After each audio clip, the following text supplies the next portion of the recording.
마태복음 16장인데 오늘 내용이 약간 상당히 교리적인 내용입니다. 그래서 또 교리적인 내용이다 보니까 좀 생각할 것도 있고, 이게 또 기독교회사에서도 엄청나게 이걸로 논쟁이 벌어지고, 이렇게 이걸로 막 캐톨릭과 개신교가 확 나눠지는 분기점이 되는 게 이 마태복음 16장 18절이에요. 이 반세기에 내가 내 교회를 세우리라, 이 말씀인데요.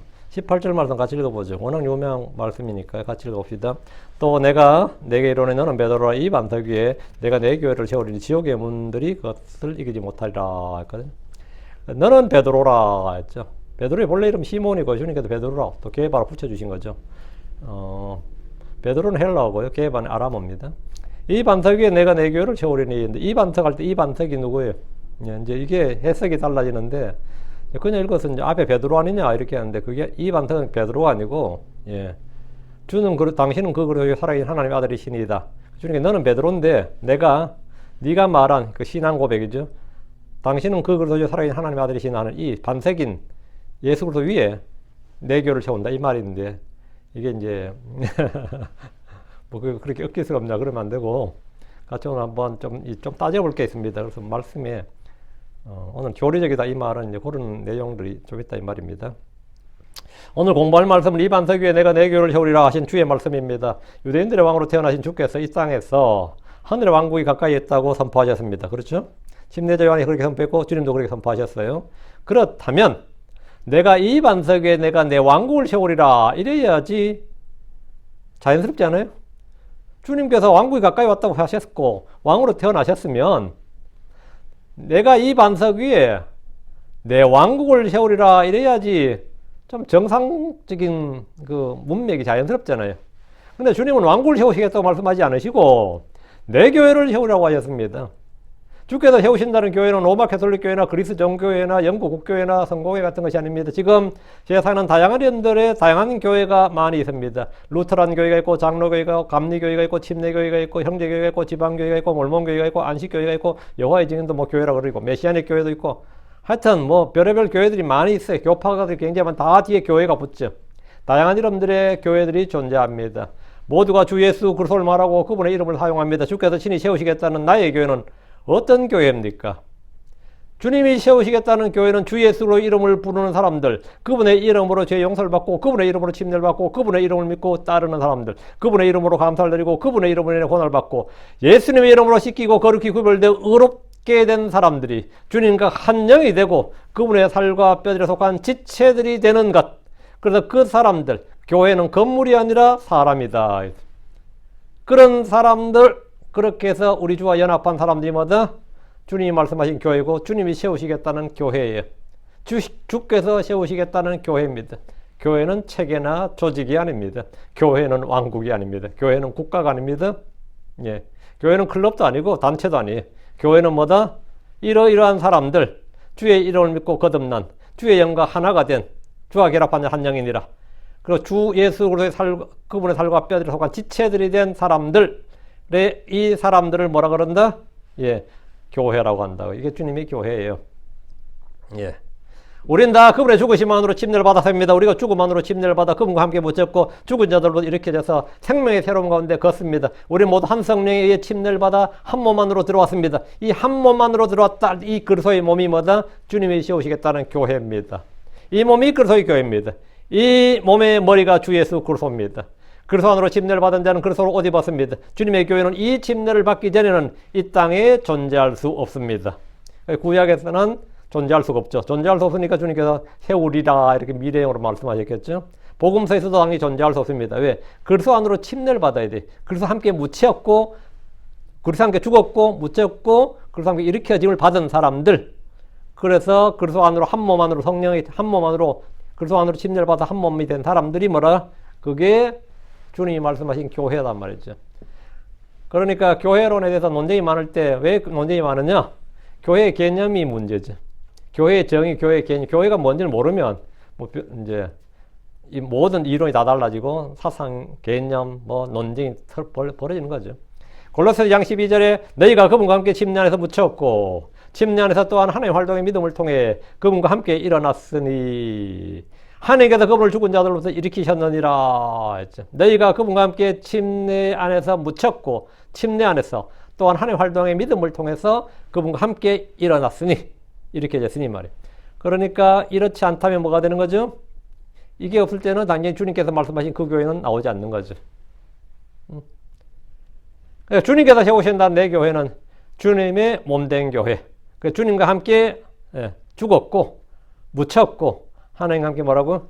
이렇게 받은 사람들이죠. 17절 본문 보겠습니다. 그런데 예수님께서 대답하여 그에게 말씀하셨더라. 바요나 시몬아 내가 복이 있도다. 이는 살과 피가 그것을 내게 계시한 것이 아니요 오직 하늘에 계신 내 아버지시니라. 그것을 내게 계시하니 살과 피가 아니라 오직 하늘에 계신 내 아버지시니라 했는데 어순을 잠깐 바꿔가지고 이는 살과 피가 주어를 이렇게 했는데요.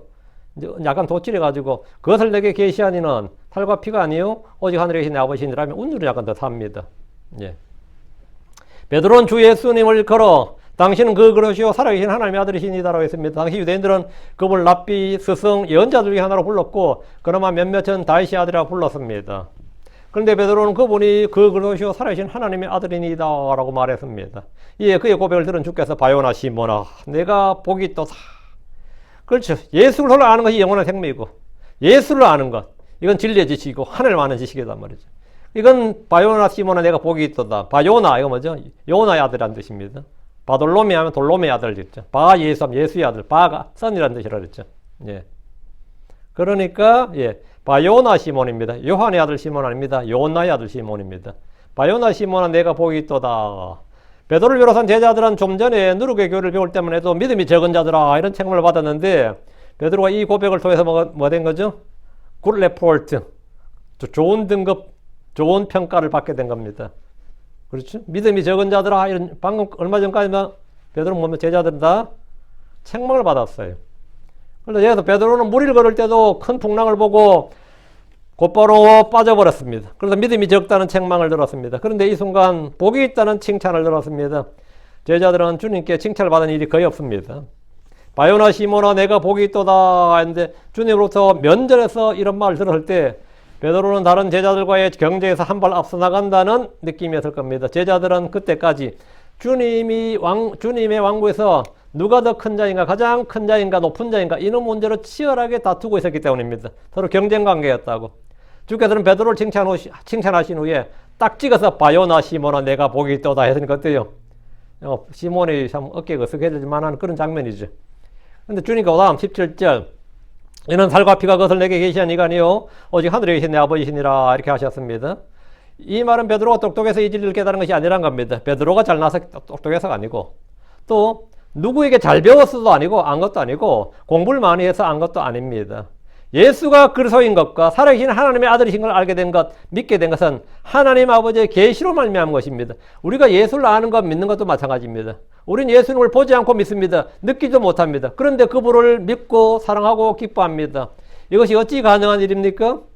고린도전서 12장 3절에 그러므로 내가 너희를 깨닫게 하노니 하나님의 명에 의해 말하는 자는 아무도 예수님을 저주받은 자라 부르지 아니하며 또 성신님에 의하지 아니하며 아무도 예수님을 주라고 말할 수 없느니라.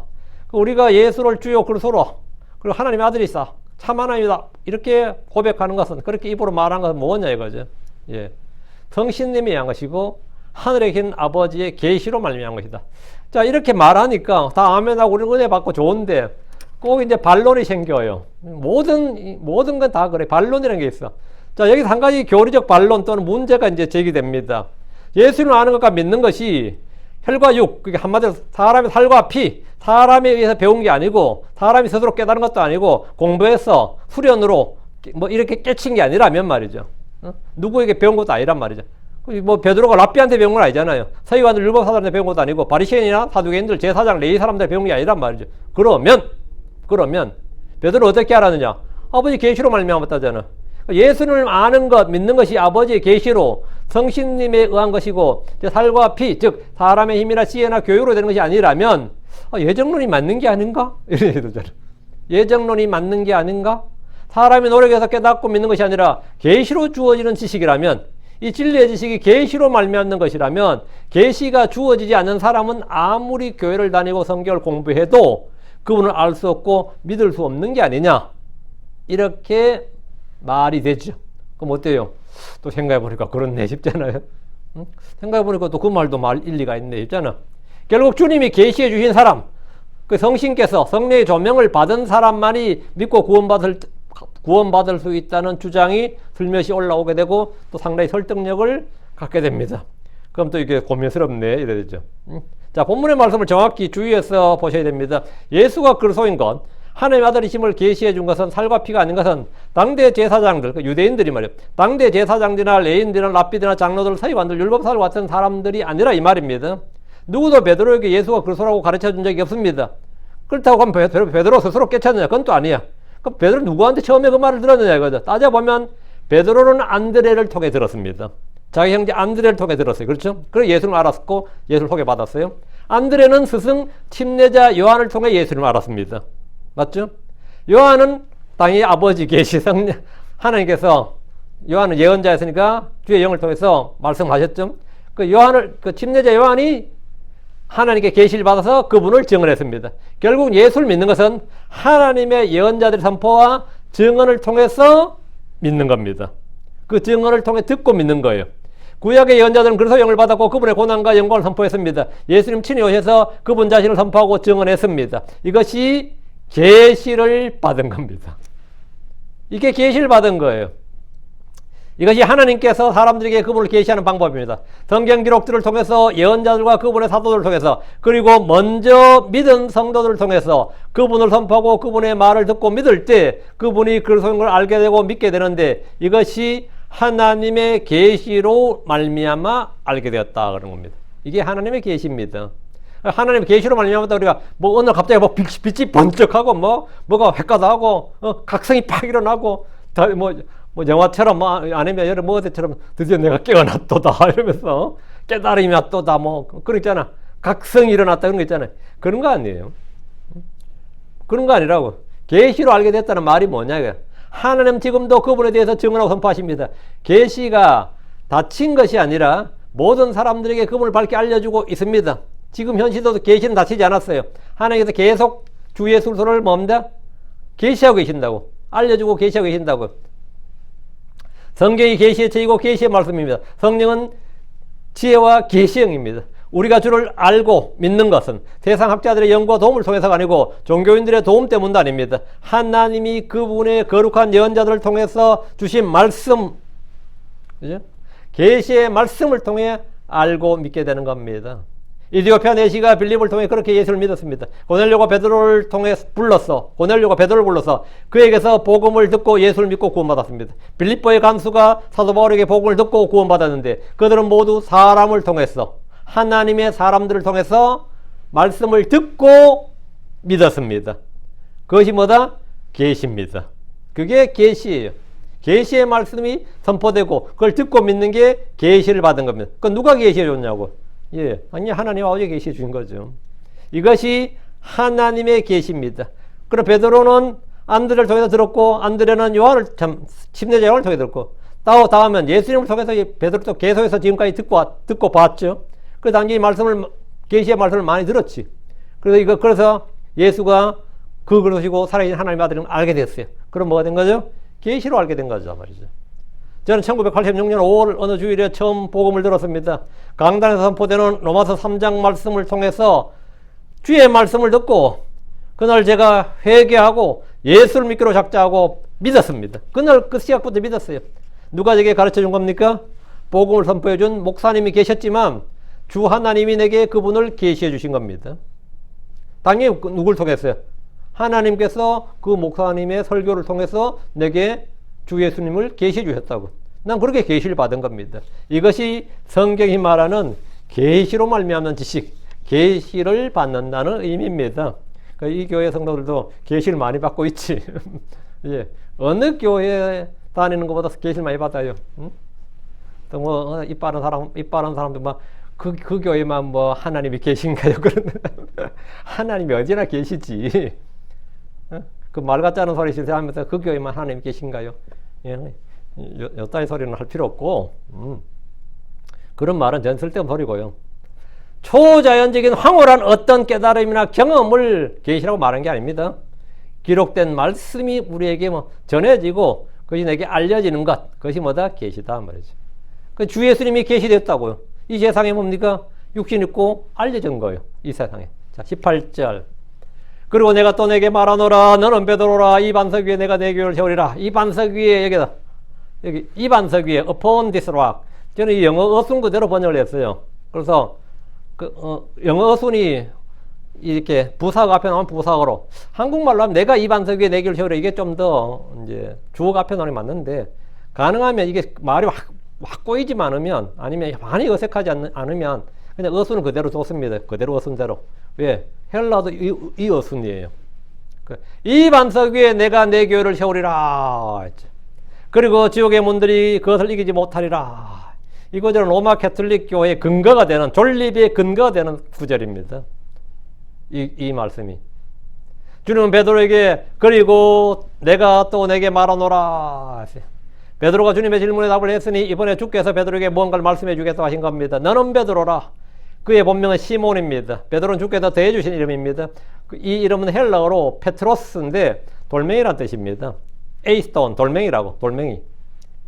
반석, 락, 반석, 기초, 파운데이션 아닙니다. 그냥 스톤입니다. 아람어로는 게바죠. 요한복음 1장 42절에 이건 제 해석이 아니고요. 어느 신학적 해석이 아니고 요한복음 1장 42절에 성경이 스스로 이 설명을 해줍니다. 따로 해석이 필요 없어요. 그리고 그를 예수님께로 데려왔더라. 안드레죠. 이에 예수님께서 그를 바라보시고 그에게 말씀하였더라. 너는 요나의 아들 시몬이요. 이게 바요나죠. 요나의 아들 시몬이요. 너는 게바라 불리리라. 게바를 해석하면 뭐다? 게바를 해석하면 한 개의 돌이라. 더락이 아니라고요. 어스톤이라고요. 그러니까 로마 캐톨릭이 말하는 교회 반석은 베드로가 아니다 이 말이면, 베드로는 아니라. 그래서 왜? 우리 주장이 아니고 교부들이 가르친 그런 게 아니고요. 신학자 해석 그런 게 아니고 뭐다? 그건 개신교의 가르침입니다. 아닙니다. 성경 말씀이에요. 개반을 해석하면 뭐다? 한 개의 돌이다. 그러니까 베드로는 교회 반석이 될 수가 없습니다. 그러니까 이 반석이 할 때 이 반석은 누구예요? 그러면 이 반석은 누구냐고요? 16절이죠. 그리스도시요 그 그리스도시요 살아계신 하나님의 아들 위에 바로 이렇게 주의 이름을 부르는 자, 이렇게 주를 믿는 자들, 이 주 예수 그리스도를 반석으로 해서 그 기초로 해서 교회가 세워진다고. 여기서 주님께서 너는 게바라 불리리라. 너는 베드로라 불리리라. 이렇게 게바라 불리. 게바는 아람어라 그랬죠. 베드로는 뭐다? 헬라라 그랬죠. 베드로는 예수님이 그 그리스도의 살아계신 하나님의 아들이라고 했는데 그분이 바로 기초요 반석입니다. 너는 베드로라. 이 반석 위에 내가 내 교회를 세우리라고 하신 이 반석은 베드로를 말한 것이 아니라 베드로가 고백한 예수님이 반석이란 말입니다. 우리 주께서, 하나님께서 베드로를 반석으로 삼아 교회를 세울 수는 없습니다. 그건 기초가 안 됩니다. 베드로는 연약한 인간이에요. 죄 없는 인간도 아니고 완전한 의인도 아니고 그냥 연약한 인간이라고. 로마 캐톨릭은 베드로를 반석이라고 주장하지만 이것은 그들의 교리고 가르침이지 성경의 가르침이 아닙니다. 성경은 고린도전서 3장 11절에 이는 놓여있는 기초 외에 다른 기초를 놓을 수 있는 사람 없기 때문이니 그 기초는 예수 그리스도시니라. 이렇게 딱 그 기초는 뭐다? 예수 그리스도시니라. 예수는 외에 다른 기초는 없습니다. 예수는 외에 다른 반석은 없습니다. 고린도전서 10장 4절 이는 그들이 자기들을 따라가던 영적 반석으로부터 마셨느니라. 그리고 그 반석은 그 반석은 그리스도였느니라. 반석은 뭐다? 누구라고요? 그리스도였다고. 그 반석은 그리스도였다고요. 등계에 따르면 반석은 하나님의 다른 이름입니다. 신명기 32장 4절에 그분은 반석이시오. 하나님은 구원의 반석이고 너를 낳으신 반석이요 신뢰할 반석이요 나의 반석이고 이스라엘의 반석이요 영적 반석이시며 믿지 않는 자들은 실족하게 하는 반석이 되십니다. 사무엘상 2장 2절에 주와 같이 거룩한 분은 하나도 없나이다. 이는 주 외에는 다른 분이 없고 우리 하나님 같은 어떤 반석도 없기 때문이다. 우리 하나님 같은 어떤 반석도 없다. 뭐죠? 하나님 뭐다? 반석이다고. 예수님은 뭐다? 그리스도가 반석이라며. 하나님, 그리스도, 예수 이퀄이죠. 예수는 이름이고요. 다윗은 노래하기를 사무엘하 22장 2절에 그리고 그가 말하였더라. 주는 나의 반석이요 또 나의 요새요 또 나의 구출자시요 주는 나의 반석이시오 했죠. 그리고 사무엘하 22장 32절 이는 주 외에 누가 하나님이리요 또 우리 하나님 외에 누가 반석이리요. 하나님 외에 반석이 없다는 것은 구약 성경을 하는 사람들은 상식에 속합니다. 하나님 외에는 다른 반석이 없다 이거예요. 다른 반석은 없다. 다른 기초는 없다. 예수님이 반석이다 이거예요.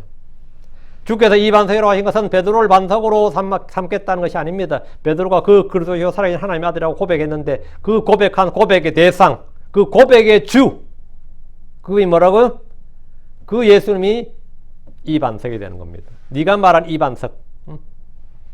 주께서 이 반석 위에 upon this rock, 이 반석 위에 내가 I will build my church, 내가 내 교회를 세우라. 주님이 말씀하신 내 교회, my church, 내 교회. 내 왕국이 아니라 내 교회죠. 그리고 지옥의 문들이 그것을 이기지 못하리라. 여기 언더라인 쫙 하시고요. 너무나 중요한 구절이죠. 여기 진짜 별표 몇 개 막 쳐놓어도 돼요. 교회의 기초의 머리는 예수 그리스도입니다.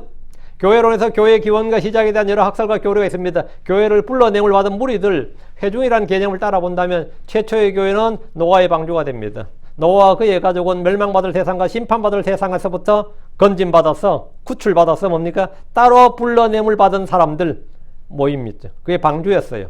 노아의 가족 8호는 이 세상에서 불러냄을 받은 무리들이었습니다. 그러니까 최초의 교회라고 할 수 있지. 이 문자적 의미의 교회라 하면. 이런 점에서는 아브라함도 마찬가지입니다. 아브라함의 가족은 뭡니까? 갈대아 우에서 불러냄을 받았습니다. 주께서는 그를 갈대아 우에서 불러내셨습니다. 이스라엘도 이집트에서 불러냄을 받았습니다. 그래서 이들은 광야의 교회라고 불립니다. 그렇죠? 사도행 7장에서 광야의 교회라 나오잖아요.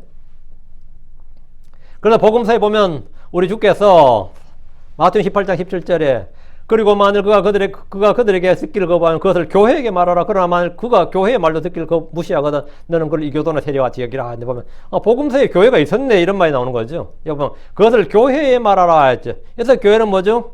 예, 회중이거든요. 무슨 회중이요? 불러낼 받은 무리들한테 있으니까 이스라엘 회중이란 말이죠.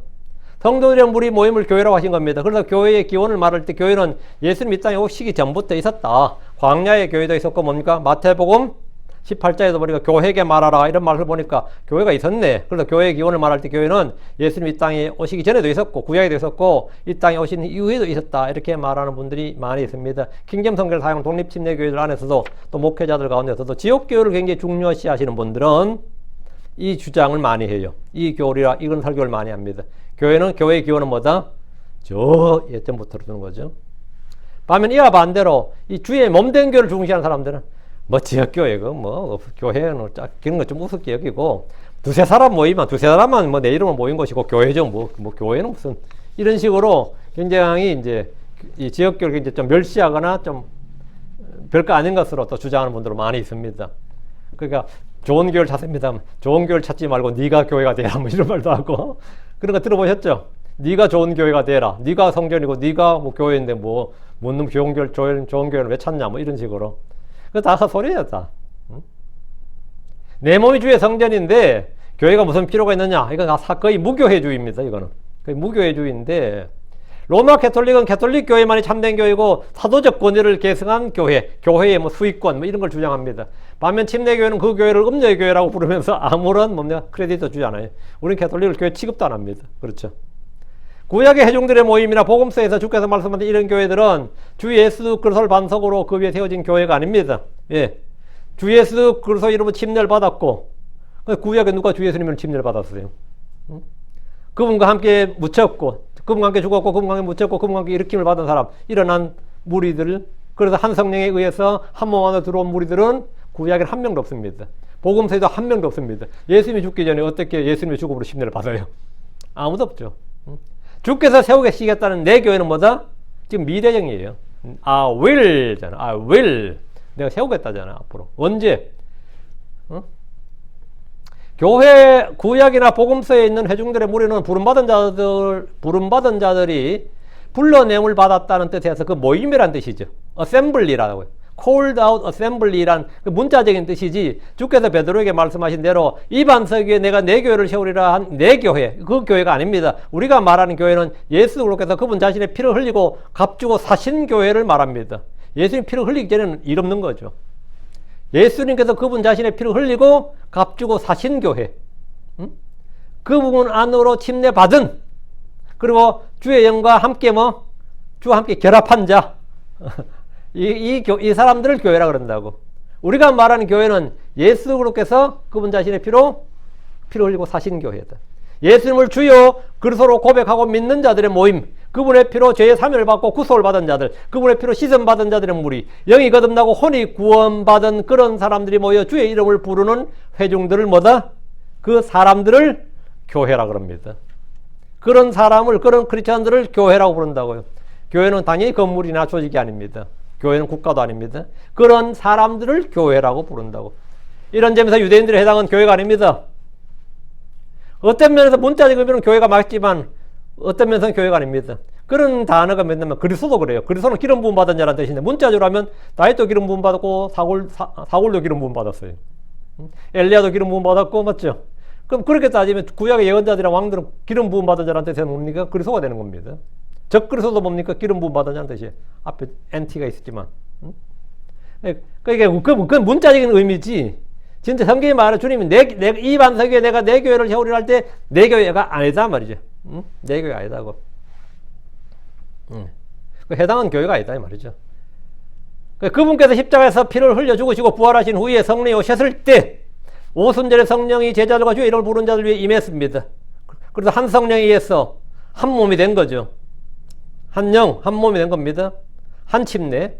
그래서 교회의 기원은 주님이 승천하신 후 열흘 뒤 오순절입니다.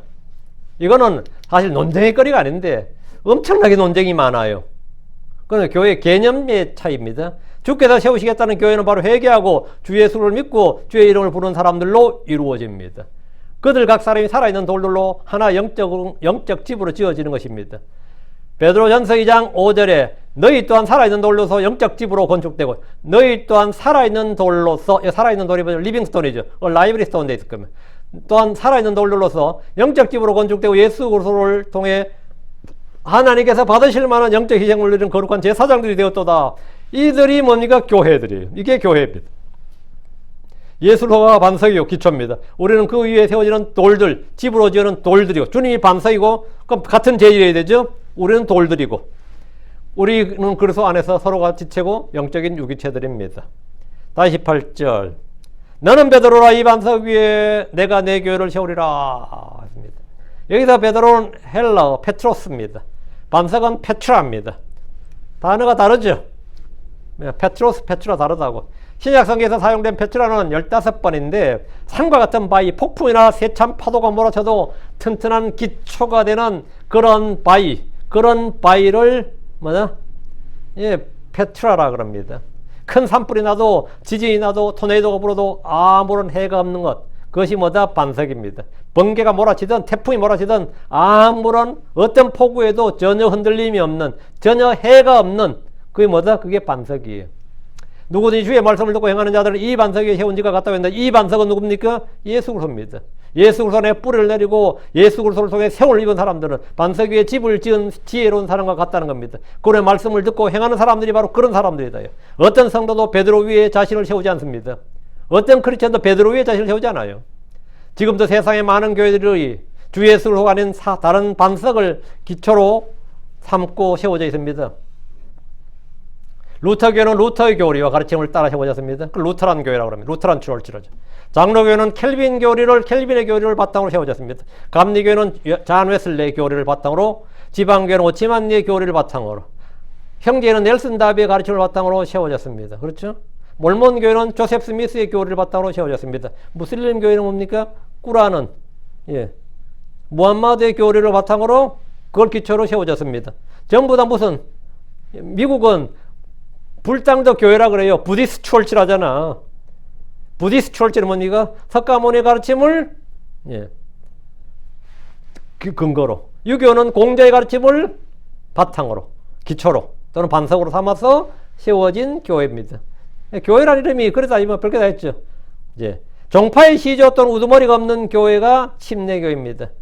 여기 사도행전 몇 장에 17장인가 몇 장에 보면 너희가 우리 개혁의 신전의 물건 훔치지 않냐고 그거 붙죠. 킹제임스 보면 너희 그 사람들은 교회의 물건도 훔치지 않냐고 나와요. 그 이방인 신전을 교회라 그런다고. 그게 부디스트 철치. 그게 무슬림 철치 이런 게 나오는 겁니다. 무슬림도 자기들 무슬림 철치라 그래요. 이게 뭐냐? 그 종파의 시조 또는 우두머리가 없는 교회가 하나 있습니다. 그게 침례교회입니다. 침례교회는 어떤 사람 종파가 그 우두머리 총 시조가 되는 사람이 없어요. 예수님이에요. 응? 내가 어떤 사람 내가 침례교회다 그러니까 침례 요한을 따르세요 이러더라고. 아, 이런 황당한 왜 침례가 비다니까 그런 거죠. 교회나 교회사에 대해 전혀 모르고 그냥 침례란 단어 같으니까 그렇게 생각이 나는 모양이에요. 침례교회라고 할 때 침례는 가톨릭 교회가 핍박하면서 이단으로 정죄하며 붙여준 이름입니다. 왜 침례교회 이름은 우리가 침례교로 붙인 게 아니고 가톨릭이 자기들의 교리가 유아세례거든요. 유아세례를 반대하는 사람들, 유아세례를 거부하고 주 예수를 믿음으로 마음을 다해 믿고 고백하는 사람들이 그 신앙 고백을 바탕으로 침례를 받는 사람들, 이놈들이 자기들이 어릴 때 받은 철도 모르고 받은 부모가 와서 캐톨릭 교회 와가지고 받은 그거는 무효로 하고 새로 침례를 받는다고 해서 이를 재침례교라 그래요. 이 재침례가 다시 침례 받는 놈들 이렇게 이제 욕을 하는데, 침례라는 말은 캐톨릭 교회가 핍박하면서 레이블링 이름을 붙여준 거지. 그렇게 우리가 뭐 저는 빨갱이다 할 때 저는 친일파다, 저는 공산주의자다, 뭐 그런 거 있잖아요. 뭐 그런 거 할 때 이게 막 그렇게 막 네이밍을 막 붙이잖아요. 프레임을 막 건다 그러죠. 캐톨릭도 많은 프레임을 걸었어요. 그 중에 하나가 침례입니다. 침례. 캐톨릭의 유아세례를 인정하지 않고 주 예수를 마음을 다해 믿는 사람들이 다시 침례를 받는다고 해서 이들은 물에 잠기는 침례쟁이들, 다시 침례를 받는다고 재침례교로 불렀는데, 사람 본성이 다 비슷해가지고요. 저는 이제 선교에서 세례를 받았죠. 장로교 계 쪽에서 세례를 받았는데, 제가 이제 침례교로 와가지고 세례가 잘못됐구나 알고 다시 침례를 받았어요. 세례는 잘못됐구나. 그건 완전히 이교도의 풍습이고 완전히 성경적인 것도 아니고, 그러니까 세례는 무효로 하고 다시 침례를 받았어요. 어떤 사람 안 받는, 저는 받았어요. 내 양심상. 그 세례는 아니니까 성경 침례를 받으라니까. 왜 받나 그러면 성경에 나오니까 받는 겁니까? 다른 거 없어요. 뭐 구구절절 필요 없고 성경에 나오니까, 성경의 명령이니까 받는 거예요. 그래서 그 침례에 순종해서 침례를 받았어요. 그래가지고 이제 좀 시간이 지나서 이제 학교에서 예전에 같이 선교했던 동료들 만나가지고 또 선배들도 만나가지고 내가 윤영진 지금 어디서 교회 생활하냐 그래요. 하게 내가 침례교회 갔다 그러니까 그 중에 한 명이 딱 조롱을 하더라고요. 물에 잠기는 사람들 뭐 이러면서는 야 근데 그거 굉장히 놀랐어요. 내가 나도 엄청 육신적이다 보니까 물에 잠기는 게 뭐 찍어 바르는 것보다 낫죠. 내가 그랬거든요. 세례는 맞아.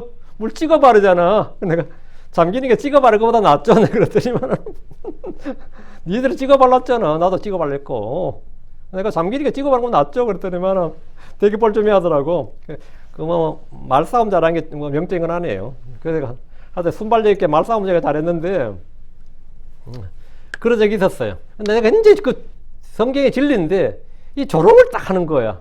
나도 이제 발칵한 거지, 그게. 발칵한 거고. 또 뭐, 킹제임스 성경 이야기도 마찬가지야. 대부분 조롱을 내요, 보면. 이 말씀에. 그 인격자란 건 뭐가 인격자인데? 뭐가 인격자냐고. 뭐, 사람들한테 잘 대해주고 뭐 하고, 그게 인격자지, 사람들. 사람들이 인격이라고 할 때는 뭡니까? 사람과 사람의 관계죠. 우리는 인격자라고 할 때 인격자 개념, 그건 무슨 개념이에요? 사람과 말씀의 관계에서 보는 거예요. 사람과 하나님의 관계에서, 그 사람 겸손한 사람이네? 그 사람 온유한 사람이네, 그 사람 인격자네, 이렇게 보지. 사람과 사람의 관계에서 보지 않습니다. 침례자 요한은 여러분 굉장히 뭐 온유하고 겸손하고 그랬을 것 같으면 아닙니다. 이 독사의 세대들아 그러면 그러잖아요. 그 완전 거칠기가 말도 못할 뿐만 아니라, 이거 뭐 요즘 같았으면 목사 자격이 없는 거죠. 예수님 어떨 것 같아요? 그 하나님의 말씀에 그런 반응을 보이지 않는 사람은 전부 다 무례한 사람이고, 뭡니까? 교만한 사람이고, 거만한 사람이고, 오만한 사람이고, 한마디로 인간이 안 된 사람, 덜 된 사람이에요. 그 짐승 같은 사람이라고. 근데 말씀 앞에서 딱 순종적인 사람, 그 사람이 겸손한 사람이고, 뭡니까? 온유한 사람이고, 그 부드러운 사람이에요. 하나님 말씀 앞에서. 하나님 앞에서. 지금 뭐? 지금 뭔데? 지금 뭐라고? 하나님 말씀 앞에서 건들거려, 까불어. 하나님 말씀 앞에서. 침례교는 예수 그리스도를 반석으로 하는 교회입니다. 우리는 주 예수 그리스도를 믿는 사람들 다 형제로 인정하지만 역사적으로 성경적으로 주께서 세우시겠다는 교회를 찾으라면 이 지상에 그런 교회가 어디 있는데 침례교회입니다. 뭐 침례교회 다 침례교회냐 이렇게 있을 거 아니야.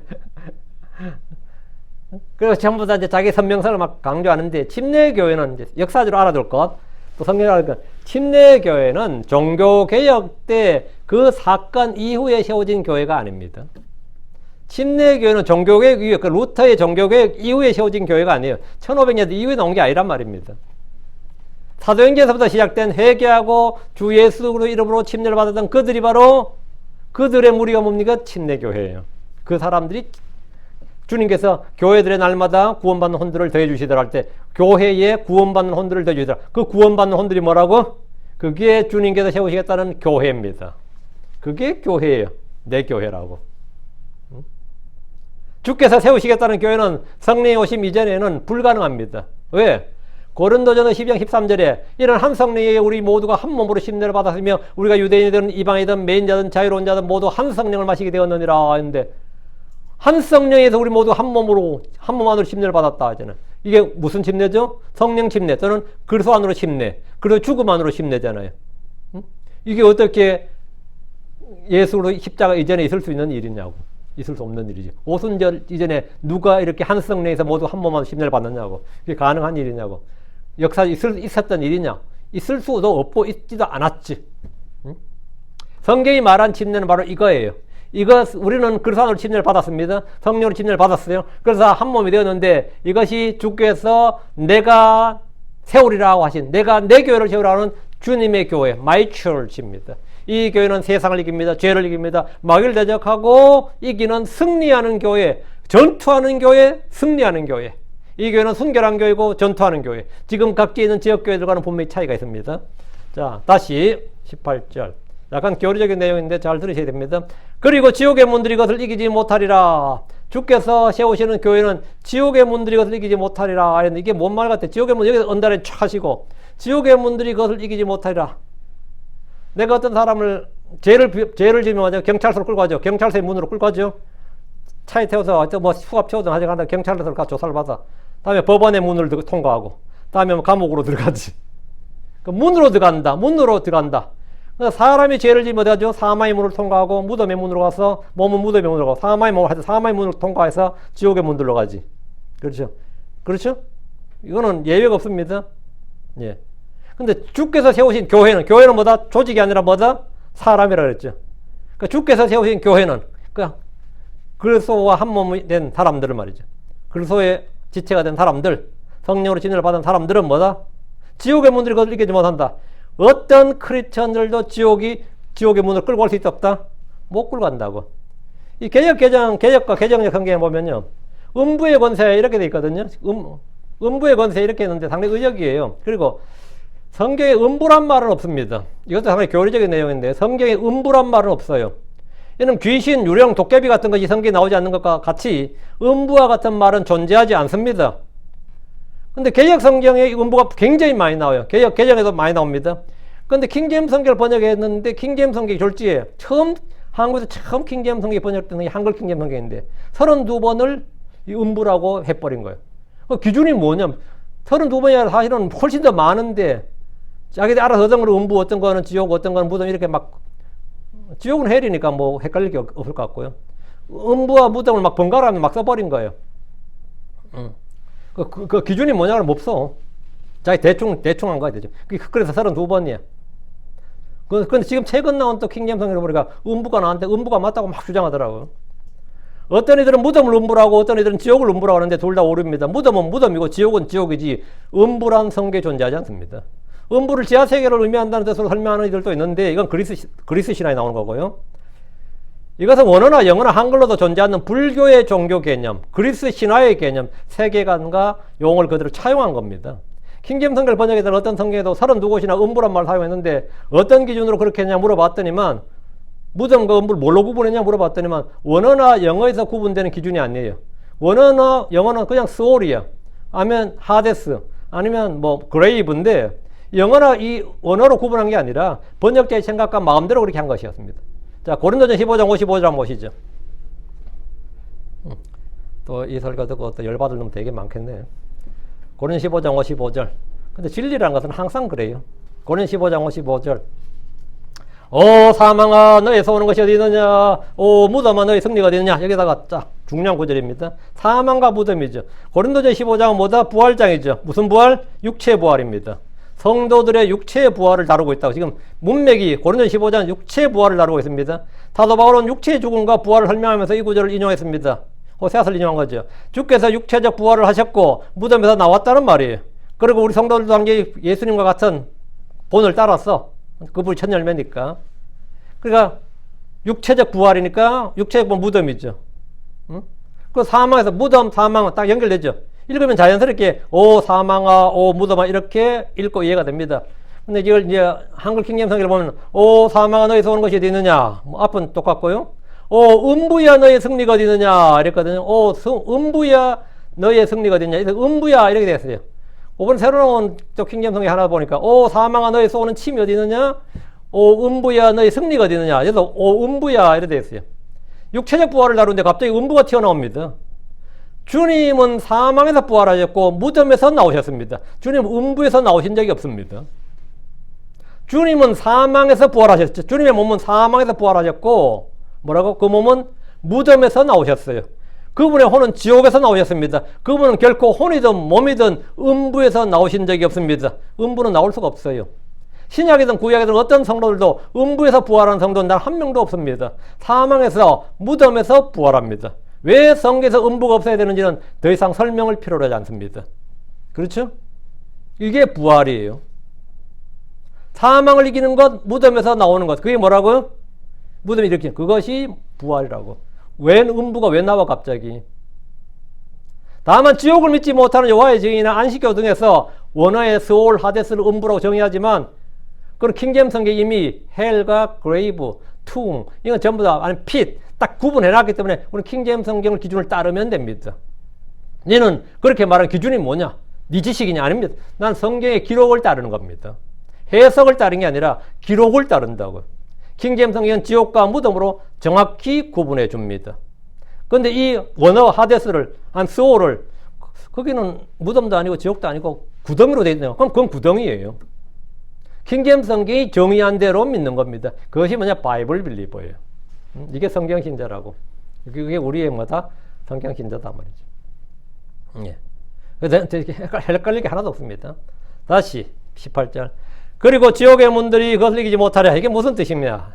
주께서 말씀하신 지옥의 문들이 주께서 세우신 교회를 이기지 못한다는 건 뭘 말하느냐? 지옥의 문들이 그것을 주님 세운 내 교회죠. 주님의 교회는 뭐다? 사람이라 그랬죠. 주님의 사람이 주님의 교회예요. 주 하나님의 사람, 주님께서 피값을 피로 주고 사신 사람들이 뭐다? 주님의 교회예요. 그럼 지옥의 문들이 그것을 주님의 교회를 이기지 못해. 뭔 말이냐? 주님의 몸된 교회 지체들을 단 한 사람도 지옥으로 끌고 가지 못한다. 빼앗아가지 못한다는 겁니다. 단 한 명의 혼도 지옥은 크리스천을 받아들이지 못한다 이거죠. 그 지옥의 문 앞까지도 끌어가지 못한다 이거죠. 응? 지옥이 이기면 혼을 노략물로 취할 수 있지만 지옥의 그 누구도 무엇도 그리스도의 몸된 교회 지체들을 노략해서 지옥의 문들로 데려갈 수 없다 이 말입니다. 지옥은 주의 교회에 속한 성도들에게 아무런 힘이 없습니다. 우리의 몸은 죽지만 혼은 지옥 근처에도 가지 않습니다. 우리의 몸은 무덤의 문을 가지만 우리의 몸은 무덤으로 가죠. 무덤의 문을 통과하지만 말이죠. 우리의 혼은 지옥 근처에도 가지 않습니다. 죽음의 권능을 가진 마귀도 결코 성도들을 지옥으로 끌고 갈 수 없습니다. 마귀가 아무리 능력이 있어도 성도들의 혼을 지옥으로 끌고 가지 못한다고. 어떤 천사도, 어떤 그룹도, 어떤 사람도, 어떤 다른 피조물도 성도의 혼을 주님의 몸된 교회에 속한 지체들을 단 하나도 지옥의 문 근처에도 못 갑니다. 그 지옥의 문들이 뭐라고? 지옥의 문을, 우린 지옥의 문을 통과할 일이 없다. 예. 누구도, 무엇도 못해. 왜? 내가 그리스도의 살과 뼈들이 속한 지체들이기 때문입니다. 그분과 우리는 한 영이기 때문이에요. 그분의 몸에 속한 지체들이라고. 야, 이거 뭐, 어려워, 이거. 요한복음 10장 28절 29절. 요한복음 10장 28절 29절. 그리고 나는 그들에게 영원한 생명을 주노라. 이제 이에 그들이 결코 멸망하지 않을 것이요 또 아무도 내 손에서 그들을 빼앗지 못하리라. 그들을 내게 주신 내 아버지는 그들 모두보다 크시니라. 그리고 아무도 내 아버지 손에서 그들을 빼앗을 수 없느니라. 어때요? 아버지 손에서 주님 손에서 아버지 손에서 아무도 빼앗을 수 없다잖아. 그러니까 어떻게 지옥의 문들이 이겨요? 지옥의 문 누군가를 지옥으로 노력해 가려면 데려가려면 누구의 뭐가 필요합니까? 예수님에서 뺏어가야 된다고. 그런데 그리스도의 사랑 안에서 우리를 떼어 놓을 수 있는 게 없다잖아요. 주께서 음부의 열쇠를 가진 것이 아니고요. 주님은 지옥과 사망의 열쇠들을 가지신 분입니다. 만약에 음부가 있다면 주님은 뭡니까? 지옥과 음부와 사망의 열쇠를 가졌겠지. 근데 성경은 그렇게 안 돼 있어요. 지옥과 사망의 열쇠들을 가졌다고 돼 있어요. 주님이 계시록 1장 18절에. 음부란 건 존재하지 않는다고. 그거는 상상력의 소산이에요. 그거는 다른 이교도의 소산입니다. 이교도 문화예요. 근데 참 이 성경 교령이 희한해가지고요. 또 한번 처음에 그렇게 배워놓으면 또 그게 맞는 것 같아요, 계속. 그래서 계속 그거 받아들일 때까지 오래오래 걸립니다. 응? 부활 때 사망과 무덤은 성도들을 붙들어 둘 수 없습니다. 지옥 역시 성도들에게 아무런 힘도 없습니다. 이것이 지옥의 문들이 주님이 세우시는 교회, 주님의 몸된 교회를 이길 수 없다는 말입니다. 이것이 구원의 영원한 보존이고 안전이란 위대한 교리입니다. 근데 제가 이런 교리 이야기하면 그럼 뭐 그 신천지간 사람도 구원받아요 이러면서는 막 바닥바닥 하는 사람도 있고 막 스스로 열받아 광분한 사람도 있는데 지옥의 문들이 이기지 못한다잖아요. 주님의 손을 빼앗지 못한다잖아요. 그 사람이 주님 안에 있는 사람이라면 당연히 구원받지. 왜 못 받겠어요? 그럼 극단적으로 말하면 예수 믿다가 실족해가지고 에라이 해가지고 머리 감고 중이 됐어.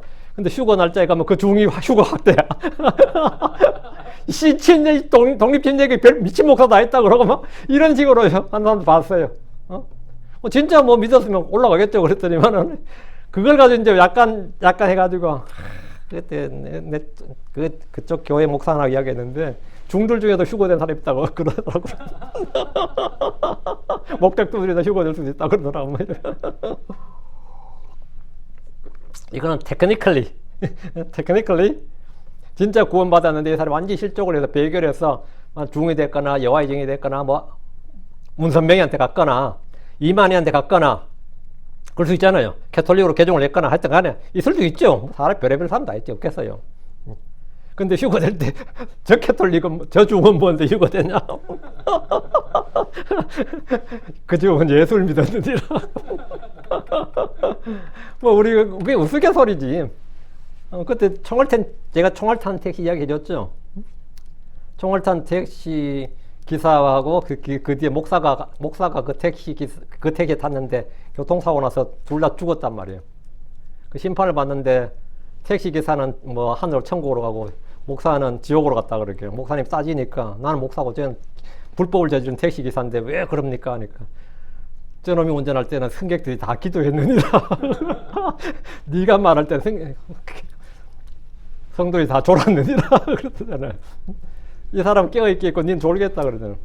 그 우스갯소리인데 그런 거 가지고 예를 들어 말꼬리 잡아가지고 예를 들어서 뭐 제 목사는 그렇게 주장하더라 그런 거는 뭐 사실은 그냥 믿기 싫다는 소리고요. 그런 이야기 아니에요. 지옥의 열쇠들 가지신 주님께서 사망과 지옥의 열쇠를 가졌다고. 부활 때 사망과 무덤은 성도들을 붙들어 줄 수가 없다고요. 지옥 역시 성도들이 아무 힘이 없어요. 자, 요한복음 11장 25절 26절 주 예수님이 생명의 부활이다 말이죠. 주 예수님이 생명의 부활이에요. 자, 예수님께서 그에게 말씀하셨더라. 나는 부활이어도 생명이니라. 나를 믿는 자는 비록 그가 죽었을지라도 그러면서 그는 살리라. 그리고 누구든지 살아서 나를 믿는 자는 결코 죽지 아니하리라. 내가 이것을 믿느냐. 주님 뭐라고? 나는 뭐다? 부활이요 또 생명이니라. 나를 믿는 자는 비록 그가 죽었을지라도 그럼에도 그는 살리라. 그리고 누구든지 살아서 나를 믿는 자는 결코 죽지 아니하리라. 내가 이것을 믿느냐. 믿습니까? 이것을 믿는 사람들이 뭐다? 내 교회예요. 주님이 말씀하신 주님이 세우시는 주님의 교회라고. 여러분 그걸 믿습니까? 저는 주가 그분의 말씀을 100% 신뢰합니다. 이 말씀 완전히 신뢰합니다. 19절 그리고 내가 너에게 하늘의 왕국의 열쇠를 주리라. 그리고 무엇이니 내가 땅에서 먹는 것은 그것이 하늘에서 묶일 것이요 무엇이니 내가 땅에서 푸는 것은 그것이 하늘에서 풀리리라. 이 구절도 캐톨릭의 근거 구절입니다. 캐톨릭 교회 존립을 이 마태복음 16장 18절 19절이 캐톨릭 교회 수익권, 뭐 교황 무엇을, 뭐 교회의 죄의 사명권이 있다든지, 뭐 고해성사든지 이런 걸 전부 다 해주는 게 이런 거예요.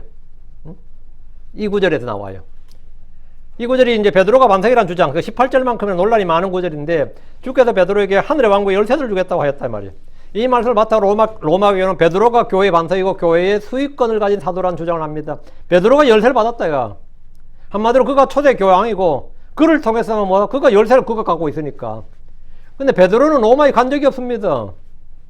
갈라디아 2장 7절 8절에 보면 오히려 반대로 할례자의 복음이 베드로에게 맡겨진 같이 무할례자의 복음이 내게 맡겨진 것을 그들이 보았느니라. 할례자의 복음이 누구에게? 베드로에게. 무할례자의 복음은 바울에게. 그러니까 이방인 교회에 있던 로마 캐톨릭은 베드로 앞에 상관이 없어요, 아예. 베드로를 교황이라고 하면 안 돼. 차라리 바울을 교황이라고 그러면 차라리 일리가 있지. 응? 베드로에게 맡겨진 것은 할례자의 복음입니다. 그렇죠? 성경 기록에 따르면 할례자들 위한 복음이라고 성경을 살짝 바꿔놓으면 안 됩니다. 할례자의 복음이에요. 할례자의 복음은 베드로에게 무할례자의 복음, 할례자의 복음은 베드로에게, 무할례자의 복음은 바울에게 맡겨졌습니다. 두 가지 복음이 나오죠. 8절 이는 베드로 안에서 효력있게 일하사 할례자의 사도직을 주신 바로 그분께서 내 안에서 강력하게 일하사 이방인들을 향하게 하셨기 때문이라. 그러니까 할례자, 우리 주님께서 할례자들의 사역자였고 베드로도 할례자들의 사역자였다. 할례자들의 사역자라는 건 뭐죠? 이스라엘을 상대로 사역했다 이 말입니다. 제가 미국 와서 주로 교포들 상대로 사역하는 것과 똑같은 거죠. 할례자들을 상대로 사역했다 이 말이에요. 베드로는 할례자의 사도직을 받았고 할례자들을 사역의 대상을 삼았고, 반면에 바울은 물론 이방인에서 전했지. 그렇지만 무할례자, 즉 이방인들의 사도였다고요. 물론 베드로도 이방인에게 전한 적이 있죠. 그렇지만 주된 사역은 이방인이 아니라 할례자였다 이거죠. 그는 철저하게 할례자들, 즉 유대인들을 상대로 사역했습니다. 로마 교회 초대 교황이 될래야 될 수가 없는 구조죠.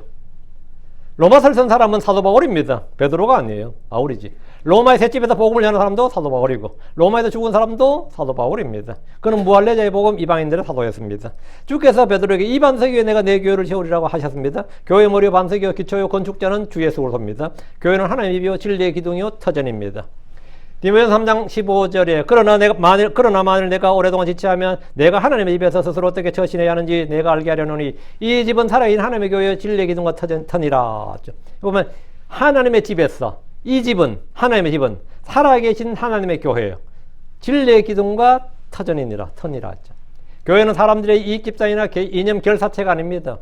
하나님의 집이 하나님의 교회입니다. 우리는 하나님의 가족들입니다. 하나님의 가족들입니다. 집의 주인은 그 열쇠를 누구에게 맡깁니까? 청지기에게 맡깁니다. 예를 들어 보디발의 집에서 요셉은 그의 청지기였습니다. 파라오의 집에서도 마찬가지. 요셉이 청지기였어요. 청지기는 주인의 곳간 열쇠를 맡습니다. 주인의 뜻을 받들어서 주인의 뜻을 행하는 거죠. 주인의 것을 가지고 주인의 뜻대로 행하는 게 청지기예요. 열쇠를 받았다. 주님으로부터 열쇠를 받았단 말이에요. 그 말은 뭐죠? 주인의 업무를 위임받았다는 겁니다. 베드로는 사도니까 당연히 위임을 받았죠. 주께서는 베드로를 곳간지기, 즉 왕국의 신비들을 맡은 청지기로 삼았습니다. 문제는 여기서 나와요. 그건 다 이까지 다 인정해요. 문제는 베드로 혼자에게만 이 열쇠들을 주시고 이 독점적 배타적 권리, 독점적 권리를 주셨느냐? 베드로 혼자에게만 독점적 권리를 주셨느냐? 그럼 12사도가 필요 없죠. 사도 한 명이면 되지. 그렇지 않아요? 그 70명의 제자, 500명의 증인도 필요 없지. 배타적 권리라면 한 명이면 되지. 그게 이제 아니다 이거죠. 왕국의 신비를 알도록 허락된 모든 자들이 그분의 청지기들입니다. 베드로가 주의 집에서 옛것과 새것을 내가 오듯이 우리 역시 똑같이 그렇게 해야 됩니다. 성경에 몇 가지 열쇠들이 나오는데 이게 참고로 왕국의 열쇠들, 지식의 열쇠, 사망과 지옥과 사망의 열쇠들, 다윗의 열쇠, 바닥 없는 구덩이 열쇠 이런 게 나오는데 왕국의 열쇠들은 뭐냐? 너에게 아는 것이 허락된 사람들, 그들이 받는 것이고요. 이 왕국의 신비를 아는 것이 허락된 사람들이 뭐라고? 왕국의 열쇠를 받고, 지식의 열쇠는 바리새인들이 받았는데 지들도 안 되고 남도 못하겠다 이렇게 나오죠. 그 다음에 지옥과 사망의 열쇠는 당연히 우리 주님이 가지고 계신 거고, 다윗의 열쇠도 주님이 가지고 계신 거고, 바닥 없는 구덩이 열쇠는 이제 계시록에 2번 나오는데 그거는 이제 어떤 천사가 가지고 있죠. 그래서 이제 끝없이 깊은 구덩이를 열어서 이제 마귀 사탄을 사슬이 묶어 집어넣는 게 나오죠. 이 중에 베드로에게 주어진 왕국의 열쇠들은 뭐냐? 왕국의 열쇠들인데 열쇠가 뭐냐고. 이 피지컬하게 물리적 열쇠는 아닐 거 아니에요. 왕국이 지금 피지컬한 킹덤이 지금 피지컬한 earthly physical visible. 그게 눈에 보이고 물리적이고 땅에 세워진 하늘의 왕국 아직까지 안 세워져 있단 말이죠. 그럼 주님 재림하셔서 세워지는 것이고, 피지컬 왕국이 없으니까 열쇠도 피지컬 키는 없는 거잖아요. 물리적 키는 없는 거죠, 당연히. 이 중에 베드로의 주어진 왕국의 열쇠는 뭐냐? 복음 선포예요. 예수의 이름으로 복음을 선포하는 것, 그분을 증언하는 것이 바로 열쇠들입니다. 주님은 오순절에 베드로의 입을 통해서 유대인들의 복음을 선포하게 하셨습니다. 사도행전 8장에서는 빌립의 선포로 사마리아에서 믿는 자들이 나오자 요한과 함께 가서 믿는 자들이 안수하고 성령을 받도록 한 게 베드로입니다. 요한과 베드로 같이 갔어요. 사도행전 10장에서는 이방인 고넬료에게 복음을 선포했는데 베드로가 했어요. 이런 사역이 바로 열쇠로 문을 연 겁니다. 왕국의 문을 연 거예요. 근데 이 왕국에는 왕이 없어요.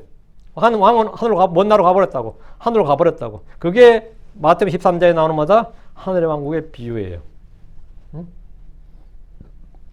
자, 왕국의 열쇠들은 문을 열고 닫으면서 구원을 결정하는 재판관의 역할이 아닙니다. 왕국의 열쇠를 맡았다는 것은 내가 왕국을 열고 닫고 하는 게 아니라 내가 열쇠를 줬단 말이야. 가서 열어놓아라 그러면 열고 주님이 닫으라 그러면 닫는 거죠. 그 베드로가 지가 열고 닫고 하는 지가 재판관 역할을 하는 게 아니라 주님께서 열쇠를 주면서 이제 문 열어놔라 그러면 언제까지 열어놔야 되는 겁니까? 구원의 날 은혜의 때는 계속 열어놔야 돼요. 언제까지? 주님께서 이리로 올라오라고 말한 그때까지가 열려 있는 겁니다. 아무도 못, 주님이 열면 아무도 닫을 수가 없고 주님이 닫으면 아무도 열 수가 없습니다. 베드로가 열쇠를 가졌다고 해서 닫는 게 아니에요. 무슨 말인지 알죠? 베드로는 그냥 열쇠를 받아서 연 거야. 주님께서 열라 하니까 복음을 선포해서 유대인들에게 예루살렘에서 전하고 사마리아에서 전하고 다음에 이방 고넬료에게 전하고 이렇게 여는 역할을 하는 거지. 열면 그때부터 활짝 열리는 거지. 왕국의 열쇠들이란 문을 열고 닫으면서 구원을 결정하는 재판관이 아니다고. 문을 열어서 누구나 들어올 수 있도록 하는 것이 문지기 역할이지. 창고지기 문지기 역할이라고요. 왕국의 열쇠는 교권지상주의나 제사장 직분의 우위를 말하는 것이 절대 아닙니다. 19절. 그리고 무엇이든지 내가 땅에서 먹는 것이 그것이 하늘에서 먹힐 것이요. 무엇이든지 내가 땅에서 푸는 것은 그것이 하늘에서 풀리리라. 왕국의 열쇠들 그리고 묻고 푸는 권능은 베드로 개인에게만 주어진 것이 아니라 베드로와 같이 주 예수님을 고백하고 믿는 자들에게 주어진 겁니다. 이는 어떻게 하느냐? 마태복음 18장 18절에 있어요. 뒤로 넘겨봐요.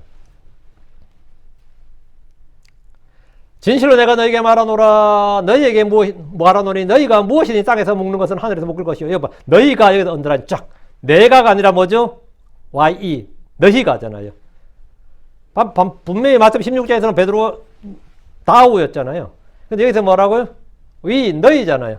독점적인 게 아니란 말이죠. 베드로 혼자의 배타적 권리가 아니란 말이죠. 너희가 무엇이든지 땅에서 먹는 것은 하늘에서 먹을 것이요. 그리고 너희가 무엇이든지 땅에서 풀면 그것이 하늘에서 풀리리라. 그러니까 너희가라고 말하면 한 개인이 아닙니다.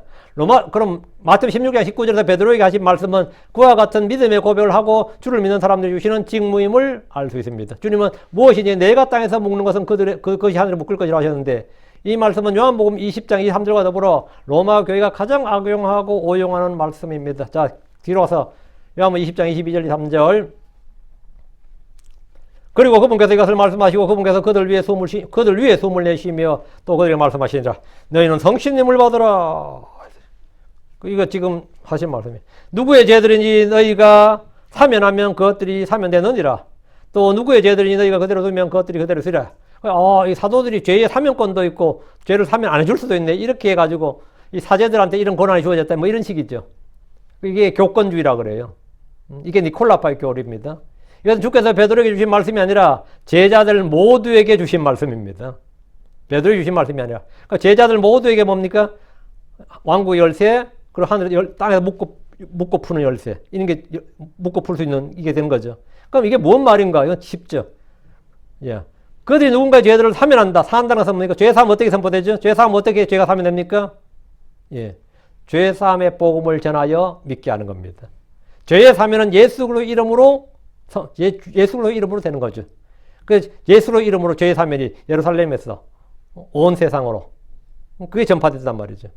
그러니까 누구의 죄든지 너희가 사면하면 이 말은 뭐죠? 너희가 누구에게든지 죄들의 사면, 이 죄 사함의 복음을 전하면 이 은혜의 복음을 전하면 말이에요. 그래서 그들이 믿으면 그들이 죄가 사면될 것이고 너희들이 전하지 않으면 그들의 죄는 그대로 있게 된다는 겁니다. 이 말이지. 이것은 캐톨릭의 고해 성사나 사제들의 죄를 사해줄 수 있다는 식의 그런 권위가 있다, 권능이 있다, 그런 식의 교리로 가르친 것은 본문의 악용입니다. 주께서는 그분이 행하신 일을 그대로 제자들에게 위임하셨고 그들이 성령의 권능을 받은 뒤에 그대로 주의 복음, 은혜의 복음을 예수로 이름을 전하라고. 그 이름에 뭐가 있다? 권능이 있다. 그 이름으로 죄들의 사면이 선포된다고. 그 이름으로 그분의 피로 깨끗해지고. 맞죠? 그분의 이름으로 성령을 받고, 그분의 이름으로 침례를 받고. 그러니까 열쇠는 뭐다? 그분의 이름이고, 선포하는 게 묶는 거다. 선포하는 게 뭐다? 예, 묶는 거다 말이야. 묶고 푸는 것은 복음 선포다 말이죠. 그럼 사람들의 죄들이 사면되고 구원받게 되는 겁니다.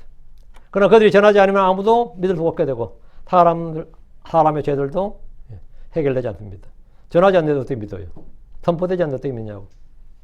듣지 않으면 믿음이 없고, 들으면 하나님 말씀에서 오고, 하나님 말씀은 누구니 선포자가 있어야 되고, 선포하지 않으면 믿을 수 없게 되고, 그 이야기지.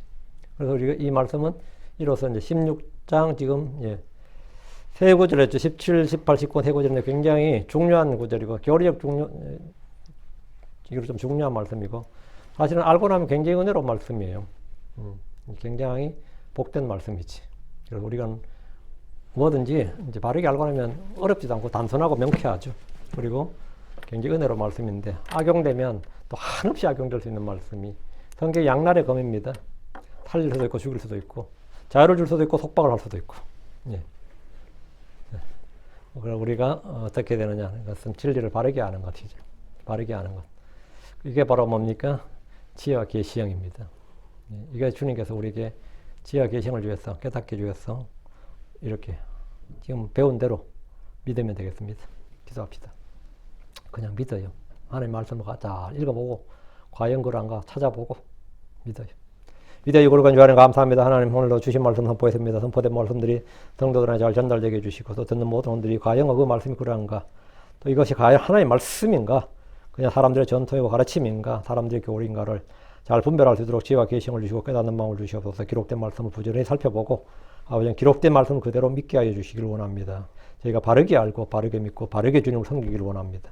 하나님 아버지께서 은혜 주셔서 제가 이 땅에 사는 동안 이 세상의 교리의 풍조들에 휘말리지 않도록 해주시고 흔들리지 않게 해주셔서 또 저희가 뿌리가 없는 그런 또 씨앗들처럼 잠깐 자라다가 말라버리는 일이 없도록 해주시고 또 쉽게 이 말씀을 빼앗기지 않도록 또 마음에서 빠져나가지 않도록 해주실 간구합니다. 아버지 하나님 모든 말씀들이 뿌리 내리고 잘 자라서 또 선한 열매, 의의 열매들 많이 맺게 해주시고 주님께서 기뻐하시는 그런 성령의 열매들 풍성하게 거두게 하여 주시옵소서. 전능자 주 하나님께서 은혜 베풀어 주십시오. 아버지 하나님 저희가 저걸 하나님의 말씀을 가까이 두고 하나님의 말씀 저희 마음에 있고 또 저희 입에 있게 해주시옵소서. 그리고 증언의 말씀들을 통해서 저희가 선과 악을 분별할 수 있게 해주시고 이 말씀을 사용할 수 있도록 해주시옵소서. 전능자 주 하나님께서 은혜를 더욱 넘치도록 베풀어 주실 간구드리며 이 모든 말씀 주 예수님 기도합니다. 아멘.